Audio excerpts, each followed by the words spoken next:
Hello everybody, welcome back to How to Reset Info channel. In today's video, I'll show you how to easily change the static routing settings on your TP-LINK Deco X50.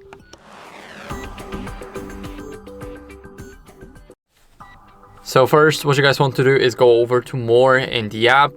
Now here, you guys want to go over and scroll down until you guys see advanced. And in the advanced, click on static routing.